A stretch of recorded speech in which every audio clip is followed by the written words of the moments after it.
At kung masarap na luto nga lang po mga kaprensi ang gusto ninyo sa manok, ay pwede nga po ninyong itry ang ganaring luto. Ay pinakulo ang manok nga po sa gata ang alutuin natin mga kaprensi for today's vlog.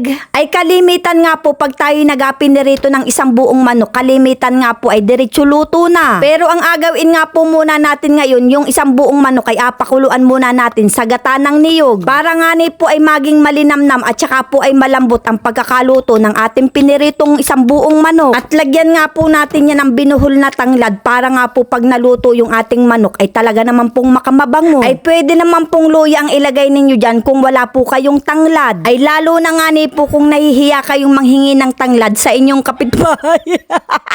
Ay talaga naman pong mga kaprensi din sa amin ay talaga naman pong pagkasasamok ng mga manok. At kung kailan po ba yan naman ako'y magasalita, aba ay makikisabay din ay ano na. At sa laki nga po ng butas na ring manok na ay para nga ni pong ako'y kasya na din. Ay kung po baga sa tao ay makamaraming lumabas na din. At inilagay na nga po natin yung bawang, sibuyas, sili at saka po ay lagyan nga din natin yan ng asin. At lagyan nga din po natin yan ng dinurog na paminta at saka nga ni po ay oyster sauce. At ilagay na nga rin po natin yung ating binuhol na tanglad. Ay sa laki ng butas na yan ay awang kulaang sa iyo pag hindi ka pa dyan nagkasya. Ay Ay tigni nga ni at napakalaki pa ng allowance. Aba ay parang pwede pa nga ni akong pumasok din eh. At ayan nga po ibuhos na natin yung purong-purong gata ng niyog. At isa lang na nga po natin yan at pakuluan hanggang sa matuyo yung kanyang gata. Ang tipong pag nagalatik-latik na po yung kanyang gata. At pagkalipas nga po ng ilang minuto ay atin naman po yung baligtarin para yung kabila naman ay malagyan ng gata ng niyog. At ayan nga po pagkalipas nga po uli ng ilang minuto ay ayan nagamantika na nga po yung gata ng niyog. At atin na nga po yung ahunin. Ay alam niyo po baga mga kaprensi ay bago nga po natin yan maisalang ay napakatagal muna dahil nga po ako'y natakot dun sa mantika. At baka nga po pag nilagay ko aring isang buong manok na ay nako po ay magtalsikan yung mantika sa pagmumukha natin ay nako sayang ang face.